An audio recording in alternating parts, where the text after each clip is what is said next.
일주일 동안 사단이 주는 생각 알아채고 반대하며 살다 오셨어요. 성경 말씀은 이루어지도록 주신 거죠. 성경 말씀이 내게 안 이루어지고 있다. 그러면 그만큼 내가 사단이 주는 생각에 먹혀서 살고 있단 말이 되죠. 우리 디모데후서 3장 15절부터 17절 말씀을 한번 봐보게요. 자, 성경은 능히 너로 하여금 그리스도 예수 안에 있는 믿음으로 말미암아 구원에 이르는 지혜가 있게, 성경에 대해서 지금 말씀을 하잖아요. 근데 우리가 이 말씀을 딱 처음 보면 그리스도 예수 안에 있는 믿음으로 말미암아 구원에 이르는 지혜가 있다고 하기 때문에 믿음으로 의롭게 되어 제사함 받아 구원에 이르는 걸 말하는구나, 이렇게 오해하기가 쉬운데 16절까지 이어보면 다시 성경에 대해서 또 언급하잖아요. 모든 성경은 하나님의 감동, 하나님께서 숨을 이렇게 불어내 주셨단 말이에요.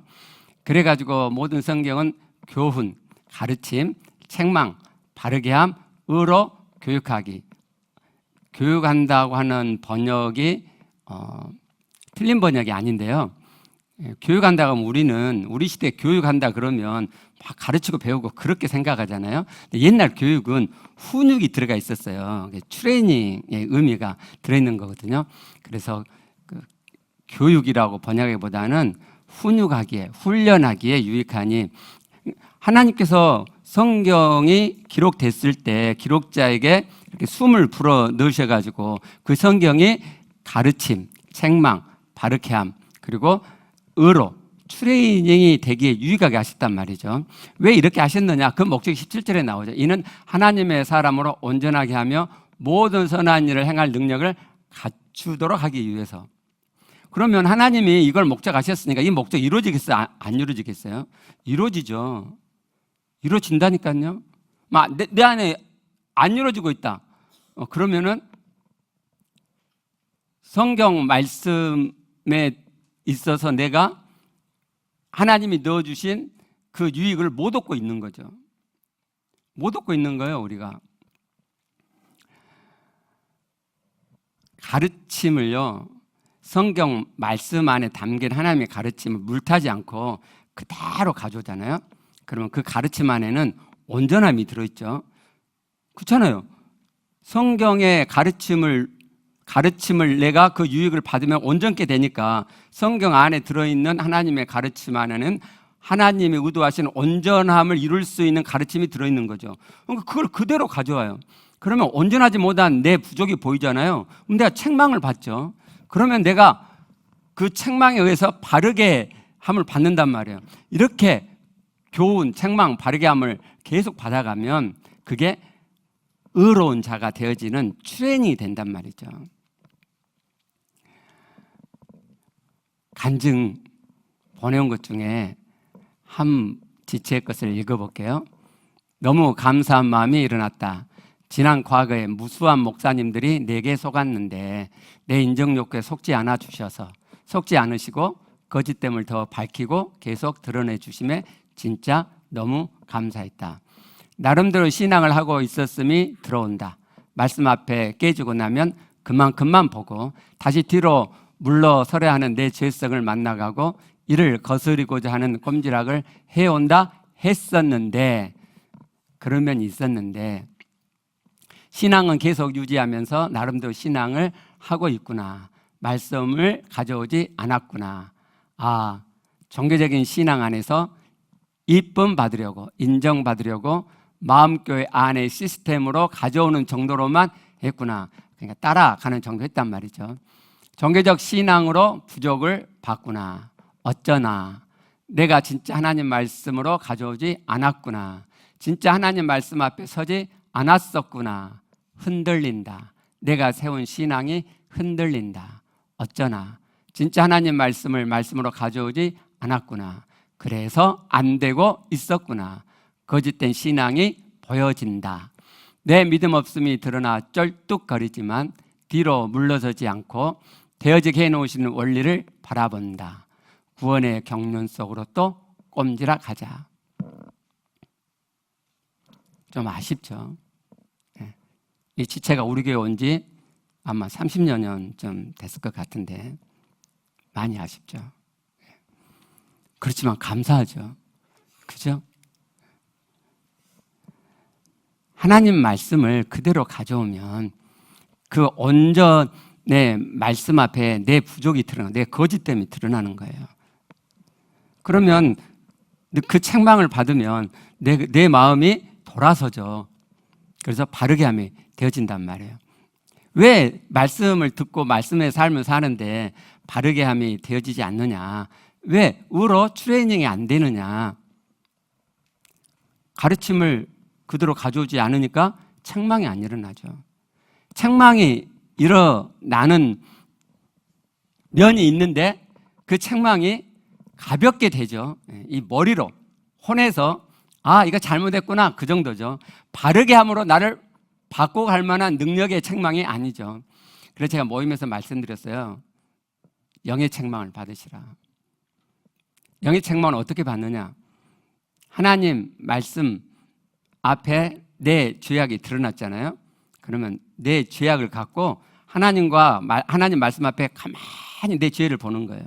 가만히. 그냥 하나님과 하나님 말씀 앞에서 내 죄를 가만히 보고 있으면 점점 내 마음에서, 깊은 영의 마음에서 그 책망이 내 안에 일어나요.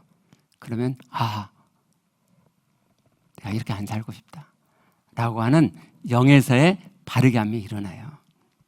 내 안에 성령이 계시니까 누구든지 그렇게 돼요. 누구든지. 그래서 영의 책망을 받으세요. 바르게 함이 일어나지 않으면. 트레이닝은 한 번으로 되지 않죠. 트레이닝은 계속 반복이 사는 거잖아요.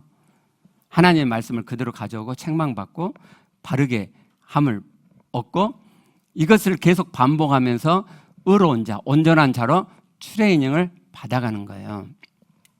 지난주 간증하신 지체가 걸린 상대가 같은 셀 작은 교회 멤버거든요. 이번 주에 만났겠죠? 네. 어때요? 자기 부족 봤으니까 부드럽게 만날 수도 있지만 만약 덜 풀렸으면, 자기 잘못을 덜 봤으면 또 만나고 대화하다가 또 걸렸을 수도 있겠죠? 갑자기 내 부족이 온전해지는 게 아니란 말이에요. 만약에요, 이 지체가 대화하다가 또 좀 걸린 게 있어요. 그러면 이 대화 속에 그 걸린 것이 묻어나겠죠? 그러면 그 상대도 걸리겠죠? 그죠? 그 상대가 만약 셀 인도자라면은 그걸 표현하지 않겠죠? 근데 걸렸어요. 그러면 집에 와서 또 다른 지체 만나갖고 그 걸린 걸 풀겠죠. 그죠? 이게 당연하다. 아직 과정 중이니까. 부족하니까. 근데 이대로 놔두면 지옥이 되잖아요. 그럼 어떻게 하면 천국이 되죠? 자기 부족을 보면. 자기 부족만 보면 아, 내가 내 부족 봤는데 또 이야기하다가 또 저 양반이 자기 중심적으로 이야기하니까 내가 걸렸구나. 그 상대는요. 아, 저 지체가 또 걸려갖고 이야기하는데 내가 걸렸구나. 내 부족만 보는 거예요. 상대방 부족 보는 게 아니고요. 그렇게 내 부족만 보면은 쿨하게 천국으로 다시 바뀌어요.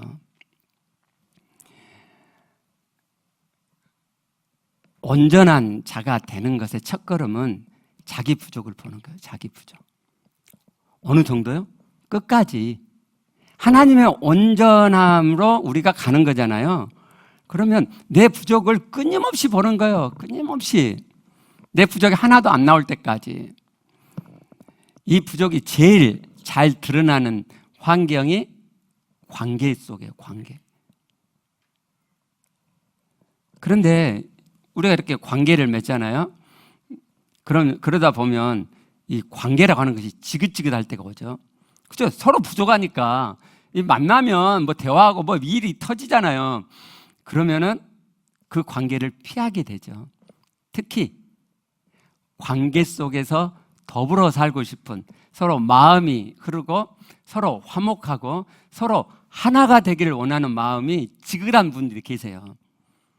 제가 그걸 존재적인 마음이라 그러죠. 하나님이 넣어주신 그 존재적인 마음에 더불어 살고 싶은, 하나 되고 싶은 그런 마음이 지극한 분들이 계세요. 근데 그런 분들이 더 관계 속에서 하나가 안 되면 뒤로 확 물러나죠. 왜? 하나가 너무너무 되고 싶은데, 한 마음이 되고 싶은데 이게 안 되잖아요. 그러면 조금만 하나 되면 어긋나면 그냥 뒤로 물러요. 실망하죠. 그 생각을 사단이 줬다는 걸 모르고 따라가는 거예요. 여러분, 하나님은요, 사람들 향해서, 우리들을 향해서 예수 그리스도의 피의 제사함 복음을 받고 하나님의 아들이 되기를 원하세요. 하나님의 아들이 된 사람은요, 그 이후에는요, 하나님께서 오직 하나 관심만 있어요. 하나님을 닮는 참 아들이 되어가는 거. 모든 환경을 통해서 하나님께서 나를 하나님 닮은 자가 되어가게 하세요. 내가 만나는 관계, 하나님께서 그 관계를 통해서 나를 하나님 닮아가게 하신다고요. 그러니까 내가 만난 배우자, 내가 만난 자녀, 내가 만난 부모, 내가 만난 지체, 관계 속에서 어그러지고 걸리는 모든 것들은 온전함을 이루는 첫 단계인 내 부족을 보게 하는 거예요. 내 부족. 근데 그걸 내가 피해요. 그러면 온전을 이루지 못하죠. 어떤 도사가 이놈의 세상에서는 돌을 닦을 수가 없는 거예요. 사투리가 생각이 안 나네. 건지럭거리는 게, 사투리가 걸지작거리는, 사투리예요. 걸지작거리는 게 너무 많잖아요. 산속에 들어가서 돌을 닦았어요. 3년 동안 돌 닦고, 그냥 마음의 평정 만들었어요. 그리고 내려왔어요. 근데 차가 지나가면서 물장구를 쫙 찌끄러요. 쉐끼! 한순간에 깨지죠. 혼자 독 닦은 건 성숙이 아니란 말이에요. 내 혼자서 하나님과 교제하고 뭐 온전을 이루는 거, 그건 온전이 아니에요. 관계 속에서 내 부족을 보고 내 죄악을 보고 그걸 하나님 앞에 굴복시켜가는, 그러면서 되어지는 온전, 그게 진짜 온전이에요. 근데 피해버린단 말이에요. 왜요? 사단이, 하나님이 내 안에 넣어주신 지극히 하나 되고자 하는 그 마음을 이용해서, 봐봐, 하나 안 되잖아, 너도 안 되고 쟤도 안 되잖아, 안 되는 거야, 그 누구도 안 되는 거야, 그러니까 피해, 관계 속에 들어가지 마, 너 혼자해, 너 혼자. 근데 그 말이 너무 그럴듯한 거죠. 사단이 내 안에서 생각을 넣어줘요. 그것이 사단이 주는 생각이라는 것을 모르면은 완전히 사단에게 먹히는 삶을 살죠. 정말 하나님이 하나 되고자 하는 마음을 넣어주셨는데 그걸 이루지 못하고 홀로 애롭게, 세상은 이런 거야, 그렇게 살죠. 사단이 주는 생각들을 알아채세요.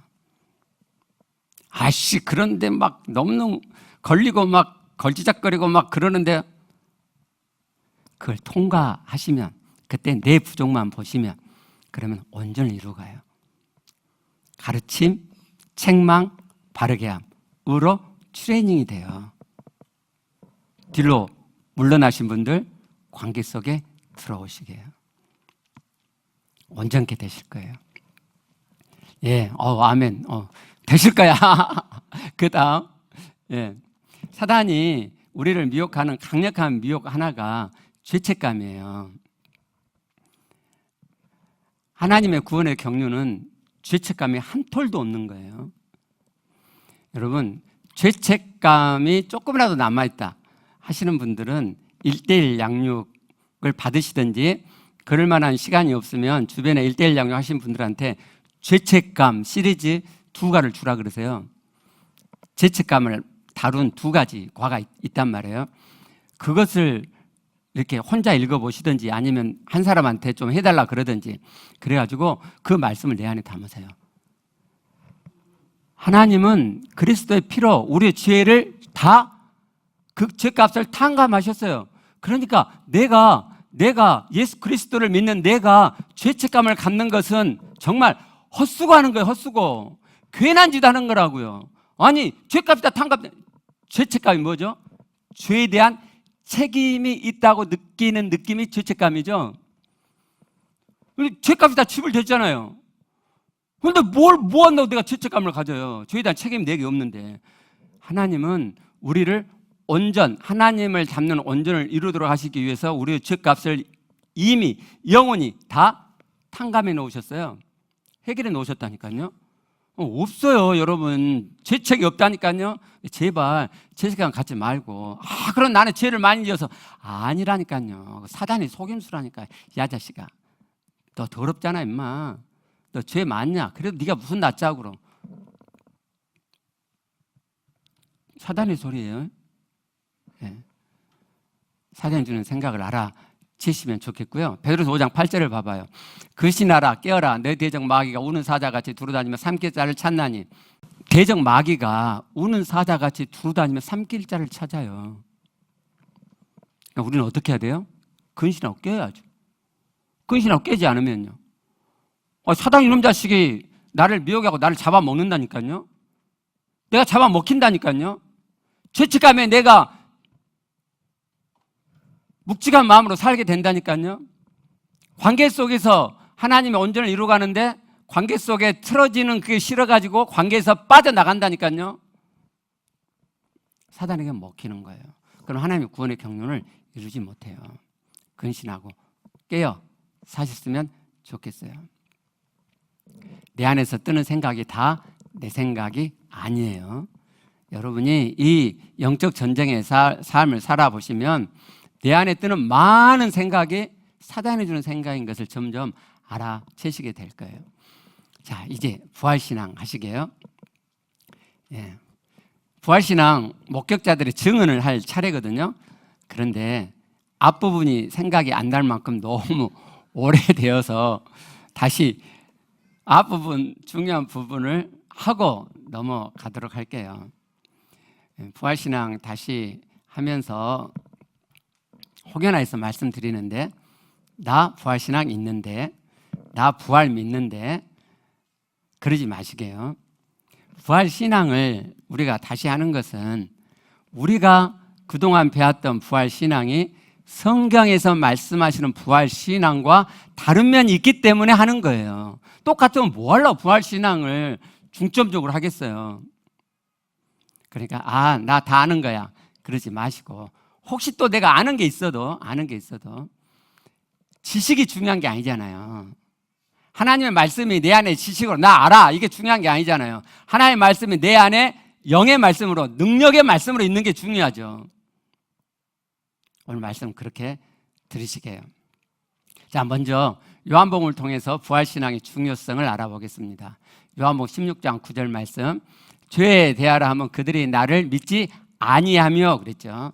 자, 우리가 이 말씀을 딱 대하면 죄, 예수님 믿지 않는 거, 예수님 영접하지 않는 거, 또 예수님 믿는 신앙생활 하지 않는 거, 이렇게 생각을 하죠. 근데 성경은 모든 글이 그렇지만 내가 갖고 있는 선입견을 가지고 내가 미리 알고 있는 어떤 지식을 가지고 들어가서 해석하는 게 아니에요. 그건 나름대로 해석이죠. 그 글이 문맥 속에서 기록자가 어떤 의도를 가지고 썼는가 하는 것을 내가 찾아가는 것이, 그게 글을 읽는 사람의 기본적인 자세죠. 자, 사도 요한이 죄에 대하라 하면 그들이 나를 믿지 아니하면 이렇게 말씀을 썼어요. 어떤 의도로 썼을까요? 우리가 생각한 것처럼 예수 영접하지 않은 거, 예수 믿고 신앙생활 이렇게 하지 않는 거, 일단 전후 문맥을 봐야 돼요. 근데 이 전후 문맥을 봐도 사도 바울이 나를 믿지 않는다는 것이 어떤 의미인지를 밝히지 않아요. 그러니까 이제 요한복음 전체로 확대해서 봐야죠. 그래서 요한복음 결론 부분을 한번 봐보시게요. 자, 20장. 자, 31절을 먼저 봐봐요. 오직 이것을 기록하면 이렇게 돼 있는데, 원문은 들이에요, 복수예요. 오직 이것들을 기록하면 너희로 예수께서 하나님의 아들 그리스도 있음을 믿게 하려 하며 너희로 믿고 그 이름을 힘입어 생명을 얻게 하려 함이니라. 자, 사도 요한이 요한복음을 기록한 목적을 지금 서술하고 있죠. 예수가 하나님의 아들 그리스도이심을 믿도록 하기 위해서 썼다고 하는 거죠. 그죠?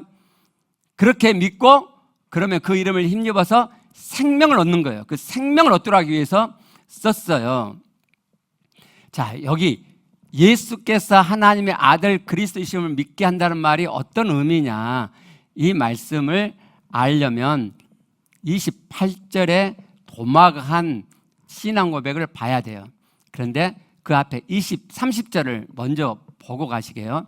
자, 예수께서 제자들 앞에서 이 책에 기록되지 아니한 다른 표적도 많이 행하셨으나 오직 이것들을 기록함은, 그러면 이것들은 1차적으로는 이 앞에 있는 요한복음 전체를 가리키는데 지금 30절 딱 보니까 그 중에서도 표적들이네요. 그죠?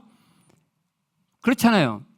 이 책에 기록되지 아니한 다른 표적도 많이 행하셨으나 오직 이것들을 기록하면, 그러니까 앞에 있는 요한복음의 전체 내용 중 특히 사도 바울이 지금 의도하고 있는 것은 표적들이네요.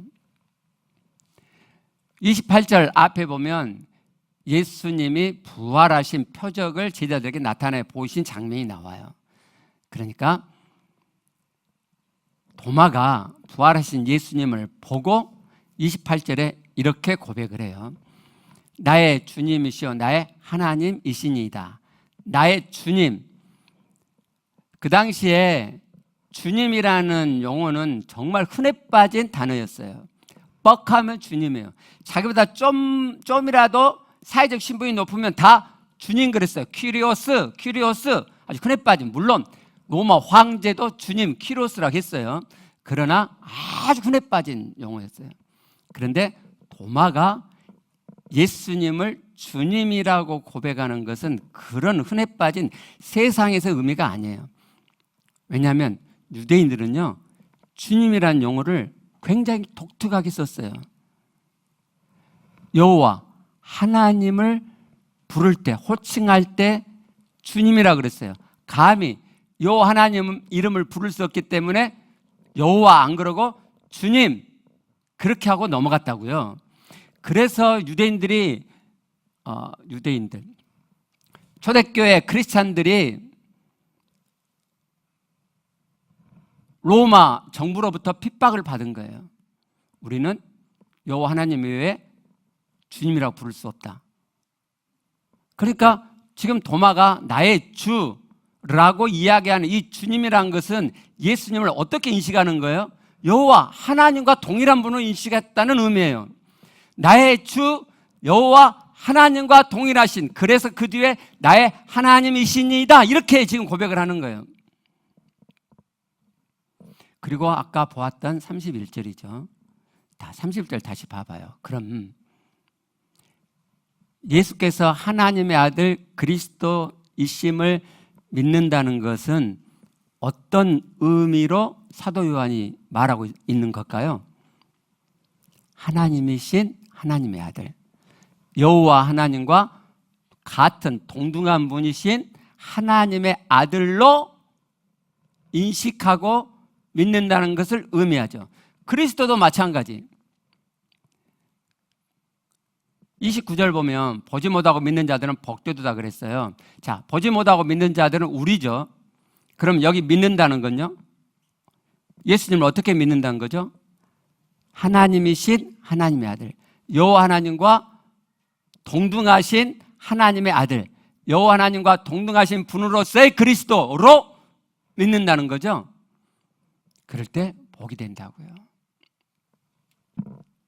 예수님을 어떻게 믿느냐가 중요해요. 예수님을 그냥 예수 믿어요가 아니란 말이죠. 왜 사도 요한으로 하여금 하나님께서 이렇게 기록하게 하셨느냐? 하나님은요, 사람 예수가 하나님이신 하나님의 아들, 하나님이신 그리스도로 믿는 것을 믿음으로 생각하고 계세요. 이건 믿음이 아니란 말이죠. 사람 예수를 사람이신 하나님의 아들, 사람이신 그리스도로 믿는 건 하나님이 계획하신 구원의 믿음이 아니에요. 근데 그 당시 많은 사람들이 요한복음에도 나다나엘이 나오죠. 예수님을 하나님의 아들이라고 고백해요. 마르다 나와요. 마르다도 예수님을 하나님의 아들이라고 신앙 고백해요. 근데 그게 아니란 말이죠. 그 사람들은 예수님을 사람으로서 하나님의 아들로 신앙 고백한 거예요. 누가 보면 사람이잖아요. 그래서 그렇게 예수님을 하나님의 아들이라고 신앙 고백했던 사람들 단 한 명도 예수께서 부활하실 것을 기다리는 사람이 없어요. 요한복음에도 없어요. 모든 공관복음에서 예수님이 부활한다고 분명히 예언하셨음에도 불구하고 기다리는 사람이 없어요. 왜요? 사람이니까. 사람이 죽었으면 죽었지 어떻게 다시 살아나요? 안 믿었다니까요. 아니, 많은 능력을 행했어요. 죽은 자도 살리고 바다 위도 걸어가고 많은 병자를 고치고, 대단한 능력이다. 하나님의 능력을 받은 하나님의 아들이니까 저렇게 할 수 있지. 그래서 하나님의 아들이라고 했단 말이에요. 근데 사람으로서 하나님의 아들, 사람인데 하나님의 능력을 부여받은 하나님의 아들, 이렇게 신앙 고백했어요. 하나님은 그걸 진짜 예수 믿음이라고 안 하신단 말이에요. 하나님의 의도는 사람이지만 이 사람 예수를 하나님이신 하나님의 아들로 인식하고 신앙 고백하기를 바라세요. 그게 구원 얻는 믿음이에요. 그러니까 그냥 예수 믿는다, 그건 구원 얻는 믿음이 아니에요. 마태복음에서도 마찬가지로 부활로 예수님을 하나님의 아들, 하나님이신 하나님의 아들, 하나님이신 그리스도로 믿도록 하나님이 하셨다고 말씀을 하세요. 보죠. 마태복음 12장 39절 40절.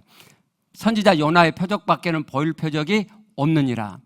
선지자 요나의 표적밖에는 보일 표적이 없다. 다른 표적을 많이 행했는데 아무 쓸모가 없단 말이죠. 왜? 사람이신 하나님의 아들로만 보니까.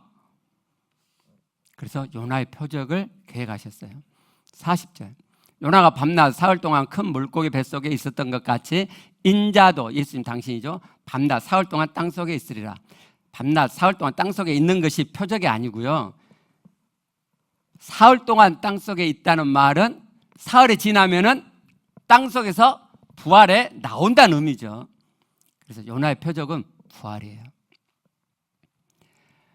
아무리 많은 표적을 행해도 예수님을 사람 예수로서 하나님의 아들로밖에 인식을 안 하니까 하나님께서 당신이 의도하신 구원에 이르도록 사람들이 예수님을 하나님이신 하나님의 아들로 인식할 수 있도록 하나를 준비하셨어요. 그게 요나의 표적, 부활이란 말이에요. 어떻게 예수가 사람인데 하나님이신 하나님의 아들로 인식할 수 있느냐? 요나의 표적, 부활을 통해서요. 부활을 통해서.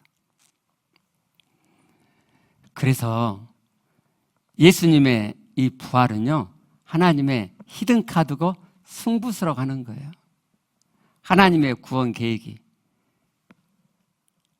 사람 예수를 하나님이신 하나님의 아들로, 하나님이신 그리스도로 인식하여 믿음의 신앙 고백을 할 수 있도록 하는 하나님의 승부수, 그게 부활이에요. 그래서 하나님께서는요, 부활 신앙으로 교회를 이루도록 제자들과 많은 사람, 그 당시 많은 사람들에게 예수 부활을 보이셨어요. 고린도전서 15장 3절부터 8절을 봐봐요. 자, 이는 성경대로 그리스도께서 우리 죄를 위하여 죽으시고 장사 지낸 바 되셨다가 성경대로 살만 다시 살아나사 부활하셨죠. 그 후에 500여, 그 후에 살아나사 게바와 베드로죠, 보이시고 후에 12 제자에게와 그 후에 500여 형제에게 일시에 보이셨나니 그 후에 야고보에게, 그러니까 이 야고보는 앞에 12 제자가 있기 때문에 12 제자 야고보가 아니죠. 그러면은 예수님의 동생 야고보예요. 1:1 양육 부활하면 이 부분이 나올 거예요. 그 후에 모든 사도예요. 이 사도는 앞에 12제자가 있으니까 12제자 외의 사도를 이야기하죠. 그 당시에 12제자 말고도 사도의 직분을 수행한 분들이 꽤 있었구나 하는 걸 알 수 있어요. 그리고 맨 나중에 만삭되지 못한 난자가 내게 바울에게도 보이셨다. 예수님이 부활하셔갖고 이렇게 많은 사람에게 보이셨어요. 왜요? 부활을 증언하러. 왜요? 부활을 사람들이 인식해야, 그걸 깨닫고 알아야 하나님이 의도하신 구원신앙이 되니까, 사람 예수를 사람으로 안 보고 하나님이신 하나님의 아들로 인식할 수 있으니까 그렇게 했다 이 말이에요. 그래서 여러분, 교회의 태동은요, 예수님의 십자가 죽음이 아니에요. 그게 아니고 부활이 교회의 태동이에요. 십자가 죽으신 이후에 50일쯤 지나서 숨어있던 제자들이 갑자기 튀어나와서 이 죽은 예수가 부활했다고 외치기 시작하죠. 사도행전을 보면 잘 알 수가 있어요. 먼저 우리 사도행전 1장 3절을 보죠. 그가 고난 받으신 후에 또한 그들에게 확실한 많은 증거로 친히 살아계심을 나타내사 40일 동안 그들에게 보이셨어요. 그리고 하나님 나라 일을 말씀하셨죠. 그러니까 예수님이 부활하신 다음에 승천하시기 전에 40일 동안 제자들과 같이 있으시면서 두 가지 일을 하셨어요. 그중에 하나가 뭐예요? 당신의 부활을 보이시는 일이에요. 뭐라고 기록되어 있죠? 확실한 많은 증거로 나타내시고 보이셨다 그랬죠? 뉘앙스가 어떻게 들어오세요? 예수님이 일부러 당신이 부활했음이 사실인 것을 제자들에게 많은 증거, 당신이 할 수 있는 많은 증거로 나타내 보이셨구나. 그래서 제자들이 예수님 부활이 맞아, 진짜 부활하신 거야, 진짜 죽으셨고 진짜 부활하신 맞아 라고 계속 확인하게 하셨구나 걸 알 수 있죠. 그렇게 부활은 중요한 거예요. 그렇게.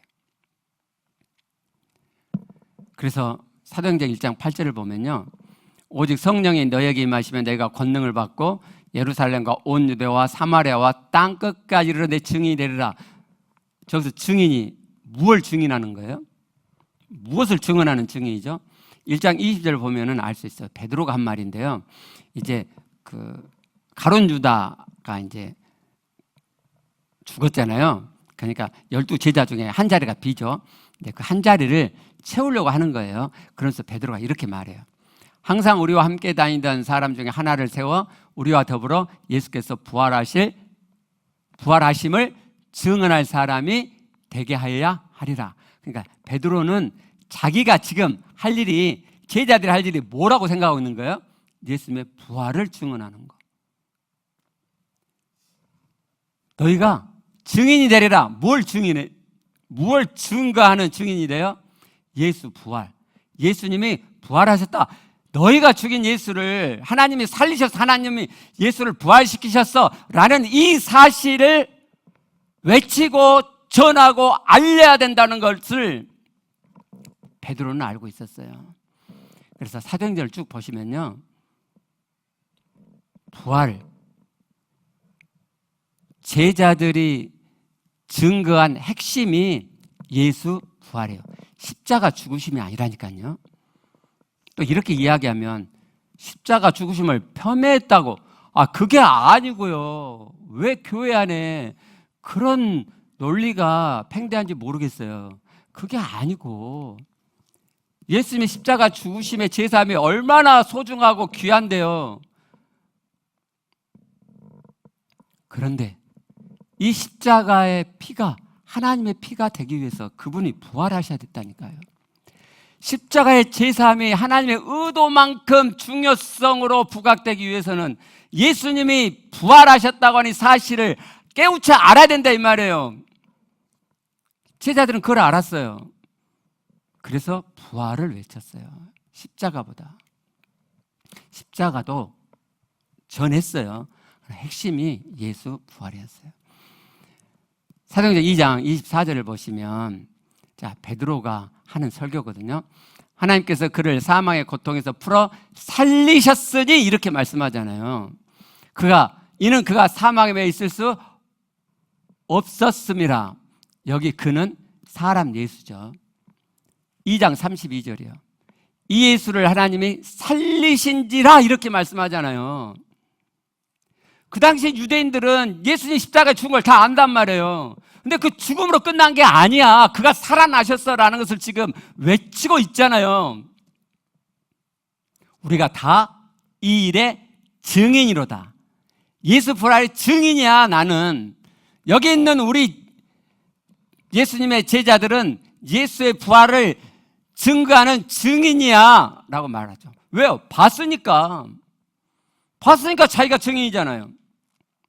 3장 15절 말씀을 보면요, 베드로가 성전 미문에 구걸하던 자를 치유하잖아요. 그리고 솔로몬 행각인가 거기 가서 이제 말씀을 전하게 되거든요. 사람들이 잡아요, 못 가게. 그래서 이제 말씀을 전할 기회가 생겼는데 이렇게 말씀하죠. 생명의 주를 죽였다. 그러나 하나님의 죽은 자 가운데 그를 똑같은 소리 하잖아요. 하나님이 죽은 자 가운데서 그를 살리셨으니 우리가 이 일의 증인이라. 베드로가 왜 똑같은 말들을 이렇게 막 하죠? 그 사람은 이게 가득하니까. 4장 10절 말씀을 보면요, 대제사장과 그 무리들이 사도들을 잡아 가두어요. 그리고 너희가 무슨 권세와 누구의 이름으로 이렇게 하였느냐고 물어봐요. 베드로가 이렇게 대답해요. 너희가 모든 이스라엘 백성들은 너희와 모든 이스라엘 백성들은 알라. 너희가 십자가에 못 박고 하나님의 죽은 자 가운데 살리신 나사렛 예수 그리스도의 이름으로 이 사람이 건강하게 되어 너희 앞에 섰는데, 왜 이 사람이 건강하게 됐느냐? 나사렛 예수 그리스도의 이름으로. 근데 뭐라고 덧붙여요?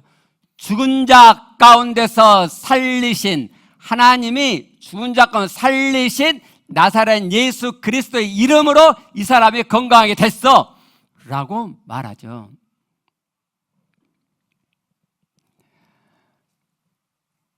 (33절을) 보면요, 베드로와 요한이 놓여요.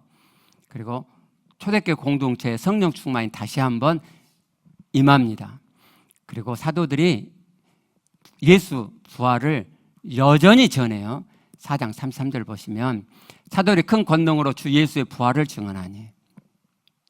그러니까 하는 일이 예수 부활을 증언하는 거예요. 하는 일이. 왜 그러겠어요? 예수 믿음의 핵심이 예수 부활이라니까요. 예수 부활이 빠져버리면 하나님 의도하신 구원 얻는 예수 믿음이 안 된다고요. 5장 30절을 보시면요, 사도들이 다시 잡혀가고 갇혀요. 근데 하나님이 풀어주세요. 그리고 나가서 성전에서 또 가르치죠. 전하죠. 또 다시 잡혀요. 그래서 공의 앞에 서게 되는데 5장 30절 이렇게 증언하죠. 너희가 나무에 달아 죽인 예수를 우리 조상의 하나님이 살리시고.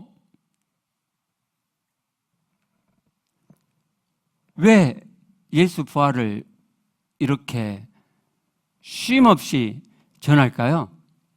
첫째는 봤으니까요. 사도행전 4장 20, 우리는 보고 들은 것을 말하지 아니할 수 없다. 자기가 예수 부활을 봤다는 거예요. 자기가 봤는데 내가 그걸 어떻게 말하지 않을 수 있겠냐. 예수 부활이 사실인데.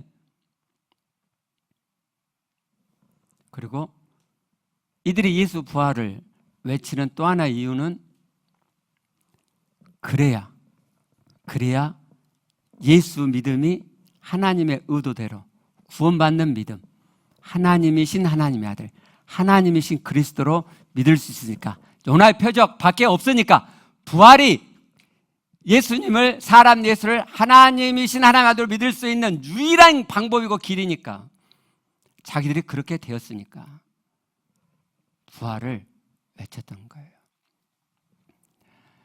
그 다음 보면, 자, 제자들은 예수님 부활하신 것을 봤어요. 그래서 예수 부활을 이렇게 주구장창 외쳤어요. 그럼 바울은요? 고린도서 15장에서 바울이 예수님 부활 봤다고 그랬는데, 바울은 부활하신 예수님이 환상 중에 나타났죠. 그래서요, 바울도요, 예수 부활을 외쳤어요. 자, 사도행전 17장 18절을 봐보면요.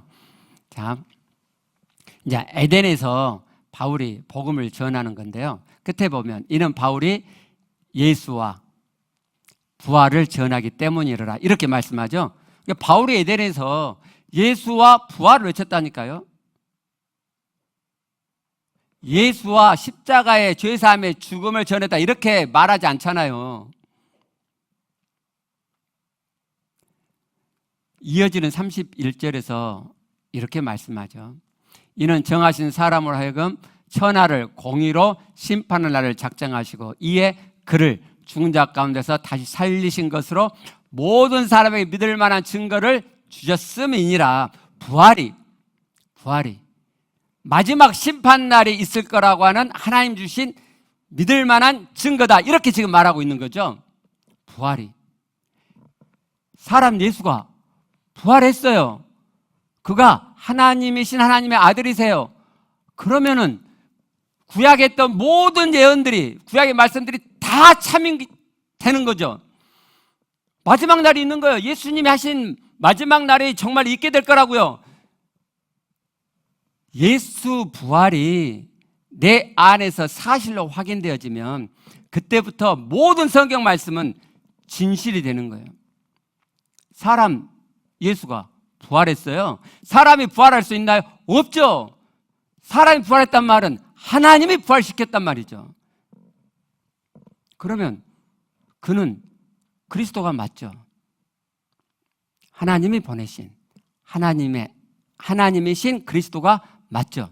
그러면 그가 말한 대로 이 세상은 흘러가는 거죠. 그렇죠. 그래서 바울이 이렇게 부활 복음을 증거한 거예요. 자, 우리가 사도행전 쭉 봐봤어요. 예수님의 제자들 바울 모두가 예수 부활을 증언했네요. 사도행전은 교회의 시작과 그 형성 과정을 기록한 책이죠. 그러니까 교회는 예수 부활로부터 태동된 거죠. 교회는 예수 부활로부터 시작된 거라니까요. 십자가 죽음으로부터 시작된 게 아니고, 또 십자가 죽음을 또 제발 그렇게 생각하지 마시고 그럴 의도가 아니에요. 근데 여러분, 오해를 그렇게 하실 수 있을 만큼 예수 부활을 강조해야 돼요. 강조되고 있잖아요. 성경이 강조하잖아요. 그러니까 이렇게 된 거예요. 제자들은 보통 사람들과 마찬가지로 예수님의 초인간적인 능력 행하심을 보았죠. 그래서 예수님은 하나님의 아들이야 라고 생각했어요. 그런 신앙 고백도 했어요. 그러나 어디까지나 사람으로서의 하나님의 아들, 사람인데 하나님께 능력을 부여받은 하나님의 아들, 이렇게 생각을 했단 말이죠. 그런데 예수께서 부활한 것을 봐버렸어요. 그리고 깨달은 거죠. 이분은 단지 사람만이 아니시구나. 이분은 사람 예수만이 아니구나. 사람으로 오신 하나님이시구나 하는 것을 깨닫게 됐단 말이죠. 예수 부활이 내 안에 믿어지면 사람 예수가 하나님이신 하나님의 아들로 믿어져요. 그게 예수 믿음이라고 해요. 성경에 말씀하는 예수 믿음. 엄청난 차이죠. 그래서 그들이 그렇게 예수 부활을 외쳤던 거예요. 자신들의 그 외침으로 사람들이, 그 당시 유대인들이 예수를 사람 예수로 보지 않도록, 자기들이 그랬던 것처럼 사람이신 하나님의 능력을 행한 하나님의 아들로 신앙 고백하고 그렇게만 인식하고 있는 이들이, 그래서 예수님이 십자가에 죽은 걸로 끝났다고 생각하는 그들이, 그게 아니다. 그는 부활하셨다. 하나님이 그를 다시 살리셨다. 이게 하나님의 구원이다. 이걸 외치고 싶은 거죠.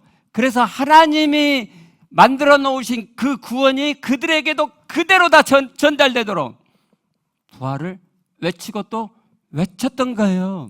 그러니까 예수 믿음 신앙의 첫 단추는 부활이에요. 첫 단추를 잘못 깨면 다시 풀고 다시 꿰야 되죠. 우리의 예수 믿음이, 하나님 신앙이 부활을 시작으로 되지 않으면 다시 꿰야 돼요. 우리 지금 다시 꿰고 있잖아요. 십자가의 복음을 허물 필요는 없어요. 그러나 분명히 부활을 첫 단추로 꿰셔야 돼요. 십자가에 피 흘려 죽으신 그 예수는 사람 예수가 아니고 하나님이신 하나님의 아들이, 곧 하나님이 이 땅에 오셔가지고 하나님이 사람 예수로 오셔가지고 십자가에 피 흘려 주신, 그러니까 그가 흘린 피가 하나님의 피고, 그래서 그가 흘린 피가 저와 여러분의 모든 죄를 영원히 다 사실 수가 있었던 거예요. 근데 그동안 우리는 부활을 성경이 말씀한 것만큼 강조하지 않았죠. 십자가의 죽으심만을 강조했죠. 제사함이 필요했으니까. 부활을 신앙 고백하긴 했지만 가볍게 했죠. 가볍게. 이 정도의 무게로, 이 정도의 중요성으로, 이 정도의 가치로 신앙 고백한 게 아니죠. 그래서 사도행전을 건너뛰어버린 신앙이 된 거예요. 오늘 제가 여러분에게 전달해드린 이 말씀을 건너뛰고 예수님의 십자가의 제사함만을 가져오는 그런 신앙이 되어버린 거죠. 이제라도 바로잡게 돼서 저는 너무 감사해요. 저는 너무너무 감사해요. 이제 여러분이 이 부활 신앙을 회복하시면 하나님 의도하신 구원이 여러분에게 보다 힘있게 진행될 거예요. 혹자는 그래, 예수님의 제자들 부활하신 예수님을 만났으니까 부활신앙을 그렇게 확실히 가졌지. 바울 환상으로라도 부활하신 예수님을 만났지. 우리는 부활하신 예수님을 만나볼 수 없는데 환상에서 보여달라도 안 보여주시는데 하나님이 다 해놓으셨어요. 직접 부활하신 예수님을 볼 수 없지만 그 부활하신 예수님을 직접 목도한 목격자들의 증언이 남아있어요. 우리가 그들의 증언이 참인지를 알아보면 목격자들이 나 봤어 근다고 다 그게 참이에요? 보지도 안 했는데 봤다고 할 수도 있잖아요. 예수님 부활 안 했는데 부활했다고 거짓말 칠 수도 있잖아요. 그런데요, 우리가 그걸 확인해 볼 수 있어요. 이 목격자의 증언이 참인지 거짓인지를 확인해 볼 수 있어요. 우리가 다음에 그걸 확인해 가 보시게요. 하나님 주신 이 냉철한 이성을 가지고 우리가 확인해 보시게요. 그러면 여러분은 이들이 정말 예수님 부활한 걸 봤구나 하는 것을 깨달아 아시게 돼요. 부활신앙은요, 하나님이 우리의 신앙이 구원받는 참된 신앙이 되도록 마련해 놓으신 승부수예요. 가볍게 나 예수 믿어요, 나 예수님 부활 믿어요 라고 할 게 아니에요. 예수 부활이 정말 내가 믿어지면 예수님이 사람 되어서 쓰고 하나님이신 예수로, 하나님이신 하나님의 아들로, 하나님과 동등한 본체이신 바로 하나님으로 그렇게 내가 깨달아 알아진단 말이에요. 그러면 그분이 하신 말씀이 하나님의 말씀으로 내게 오죠. 완전히 신앙의 빛깔이 달라지죠. 물에 물 탄 듯 술에 술 탄 듯 그런 신앙생활을 이제 그만하시게 돼요. 아주 선명하고 확실한 예수 믿음의 신앙, 하나님의 신앙을 하시게 될 거예요. 그러면 하나님이 주시고 하시는 구원의 궁극적인 목적, 이 땅에서 천국 되어 살아가고 하나님을 닮아가는 참 아들이 되어 가시겠죠. 그래요. 우리 각자 기도하시겠습니다.